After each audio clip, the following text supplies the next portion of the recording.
ನಮಸ್ಕಾರ ವೀಕ್ಷಕರೇ, PR ಅಕಾಡೆಮಿಗೆ ಸ್ವಾಗತ. ನೀವೇನಾದ್ರೂ ಸರ್ಕಾರಿ ಹುದ್ದೆಯನ್ನ ಹುಡುಕ್ತಾ ಇದ್ದೀರಾ ಅಂತ ಹೇಳಿದ್ರೆ ಇದೊಂದು ಕರೆಕ್ಟ್ ಆಗಿರೋ ವಿಡಿಯೋ.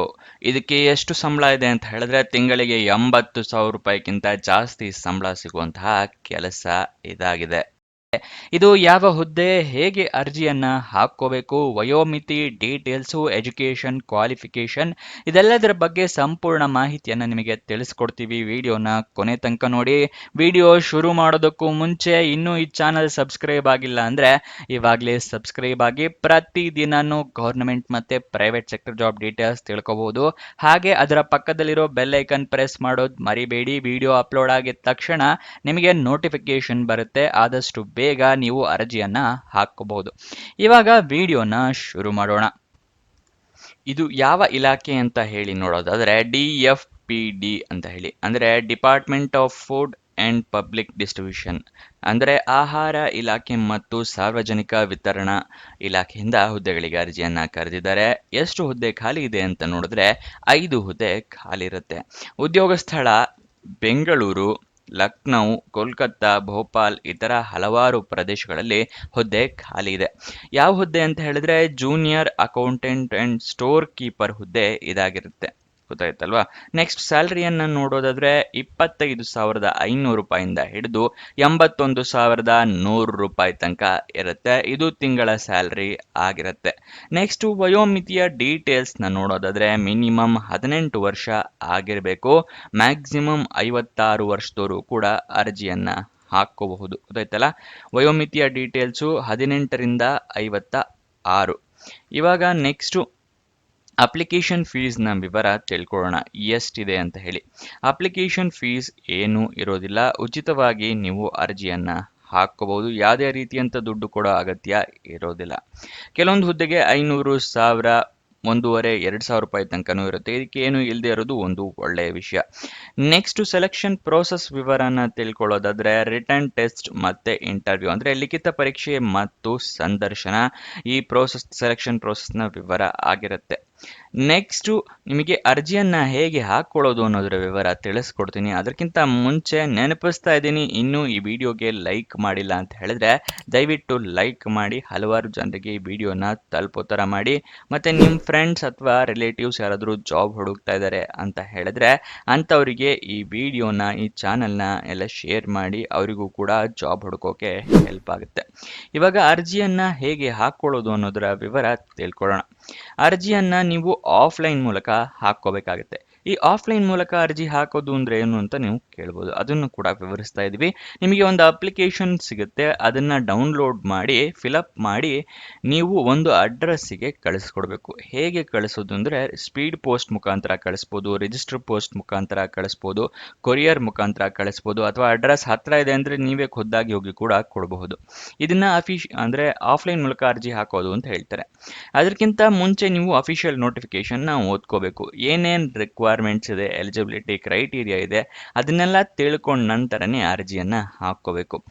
ಆದರೆ ಇದೆರಡು ಎಲ್ಲಿ ಸಿಗುತ್ತೆ ಅಂತ ನೀವು ಕೇಳಿದ್ರೆ ಡಿಸ್ಕ್ರಿಪ್ಷನ್ ಅಲ್ಲಿ ಟೆಲಿಗ್ರಾಮ್ ಚಾನಲ್ನ ಲಿಂಕ್ ಕೊಟ್ಟಿದ್ದೀನಿ. ಅಲ್ಲಿಂದ ಕ್ಲಿಕ್ ಮಾಡಿ ಟೆಲಿಗ್ರಾಮ್ ಚಾನಲ್ಗೆ ಹೋಗಿ ಜಾಯಿನ್ ಆಗಿ ನೀವು ಅಫಿಷಿಯಲ್ ನೋಟಿಫಿಕೇಶನ್ PDF ನೀವು ಡೌನ್ಲೋಡ್ ಮಾಡ್ಕೋಬಹುದು. ಗೊತ್ತಾಯ್ತಲ್ವಾ? ಇವಾಗ ಯಾವ ಅಡ್ರೆಸ್ಸಿಗೆ ಕಳಿಸ್ಕೊಡ್ಬೇಕು ಅಂತ ಹೇಳಿ ತಿಳಿಸ್ಕೊಡ್ತಾ ಇದ್ದೀನಿ, ನೋಡ್ಕೊಳ್ಳಿ. The under secretary S&R admin, room number 34C, ministry of consumer affairs, food and public distribution, department of food and public distribution, ಕೃಷಿ ಭವನ್, ನ್ಯೂ ದಿಲ್ಲಿ 110001. ಈ ಅಡ್ರೆಸ್ಗೆ 28 ಜೂನ್ 2025 ಒಳಗಡೆ ಅರ್ಜಿ ತಲುಪೋ ಥರ ನೀವು ವ್ಯವಸ್ಥೆ ಮಾಡ್ಕೋಬೇಕಾಗುತ್ತೆ. ಗೊತ್ತಾಯ್ತಲ್ವಾ? ಈ ಅಡ್ರೆಸ್ ಬೇಕು ಅಂತ ಹೇಳಿದ್ರೆ ಸ್ಕ್ರೀನ್ ಶಾಟ್ ತಗೊಳ್ಳಿ, ವಿಡಿಯೋನ ಪಾಸ್ ಮಾಡಿ, ಅಥವಾ ನೋಟಿಫಿಕೇಶನ್ ಅಲ್ಲೂ ಕೂಡ ಅಡ್ರೆಸ್ ಇರುತ್ತೆ. ನೆಕ್ಸ್ಟ್ ಈ ಸ್ಟೆಪ್ಸ್ಗಳನ್ನ ಫಾಲೋ ಮಾಡಿದ್ರೆ ನಿಮಗೆ ಜಾಬ್ ಪಕ್ಕಾ ಸಿಕ್ಕೇ ಸಿಗುತ್ತೆ. ಇದು ಯಾವ ಸ್ಟೆಪ್ಸ್ ಅಂತ ಹೇಳ್ತಾ ಇದ್ದೀನಿ, ಗಮನ ಕೊಟ್ಟು ನೋಡ್ಕೊಳ್ಳಿ. ಮೊದಲನೆಯ ಸ್ಟೆಪ್ಪು ಅಫಿಷಿಯಲ್ ನೋಟಿಫಿಕೇಶನ್ PDF ನ ಓದ್ಕೊಳ್ಳೋದು. ಅದಕ್ಕೆ ಏನಕ್ಕೆ ಅಂತ ಹೇಳಿ ಮುಂಚೆನೆ ತಿಳಿಸ್ಕೊಟ್ಟಿದ್ದೀನಿ. ಎಲಿಜಿಬಿಲಿಟಿ ಕ್ರೈಟೀರಿಯಾ ರಿಕ್ವೈರ್ಮೆಂಟ್ಸ್ ಎಲ್ಲ ತಿಳ್ಕೊಳ್ಳೋದಕ್ಕೆ. ನೆಕ್ಸ್ಟ್ ಸ್ಟೆಪ್ಗೆ ಹೋಗೋಣ. ಏನು ಅಂತ ಹೇಳಿದ್ರೆ ನೀವು ಕರೆಕ್ಟಾಗಿ ಮೆನ್ಷನ್ ಮಾಡಬೇಕು ಇಮೇಲ್ ID, ಮೊಬೈಲ್ ನಂಬರ್ನೆಲ್ಲ. ಏನಕ್ಕೆ ಅಂತ ಹೇಳಿದ್ರೆ ನಿಮಗೇನಾದರೂ ಜಾಬ್ ಸಿಕ್ಕಿದ್ರೆ ಇಮೇಲ್ ಮುಖಾಂತರ ಅಥವಾ SMS ಮುಖಾಂತರ ಅವರು ಕಮ್ಯುನಿಕೇಶನ್ ಮಾಡ್ತಾರೆ. ಅದಕ್ಕೋಸ್ಕರ ನೀವು ಅದನ್ನೆಲ್ಲ ಕರೆಕ್ಟಾಗಿ ಮೆನ್ಷನ್ ಮಾಡಿ. ನೆಕ್ಸ್ಟು ಡಾಕ್ಯುಮೆಂಟ್ಸ್ನೆಲ್ಲ ನೀವು ರೆಡಿ ಇಟ್ಕೋಬೇಕು. ಯಾವುದು ಅಂತ ಕೇಳ್ತೀರಾ? ID ಪ್ರೂಫ್ಗೆ ಆಧಾರ್ ಕಾರ್ಡ್, ವೋಟರ್ ID ಅಥವಾ ಪಾನ್ ಕಾರ್ಡ್. ಏಜ್ ಪ್ರೂಫ್ಗೆ SSLC ಮಾರ್ಕ್ಸ್ ಕಾರ್ಡ್. ಎಜುಕೇಷನ್ ಕ್ವಾಲಿಫಿಕೇಷನ್ಗೆ ನಿಮ್ಮ ಮಾರ್ಕ್ಸ್ ಕಾರ್ಡು, ಸರ್ಟಿಫಿಕೇಟು ಎಲ್ಲ ರೆಡಿ ಇಟ್ಕೊಂಡಿರಿ. ನೆಕ್ಸ್ಟ್ ನಿಮ್ಮ ರೀಸೆಂಟ್ ಪಾಸ್ಪೋರ್ಟ್ ಸೈಜ್ ಫೋಟೋಗ್ರಾಫ್ ಇಟ್ಕೊಂಡಿರಿ. ರೆಸ್ಯೂಮೆ ರೆಡಿ ಮಾಡಿ ಇಟ್ಕೊಂಡಿರಿ. ಅರ್ಜಿಯಲ್ಲಿ ಕೇಳಿದ್ರೆ ಅಟ್ಯಾಚ್ ಮಾಡಬಹುದು. ಎಕ್ಸ್ಪೀರಿಯನ್ಸ್ ಏನಾದರೂ ಇದ್ದರೆ ಎಕ್ಸ್ಪೀರಿಯನ್ಸ್ ಸರ್ಟಿಫಿಕೇಟ್ನ ರೆಡಿ ಇಟ್ಕೊಂಡಿರಿ.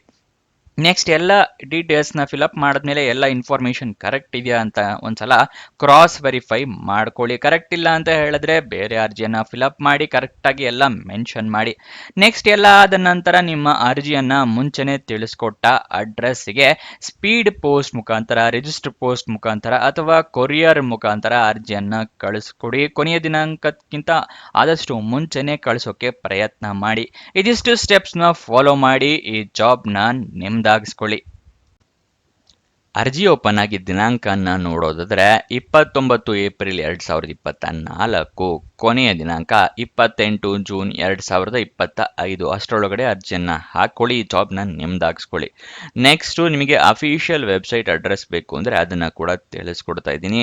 dfpd.gov.in ಇದು ಅಫಿಷಿಯಲ್ ವೆಬ್ಸೈಟ್ನ ಅಡ್ರೆಸ್ ಆಗಿರುತ್ತೆ.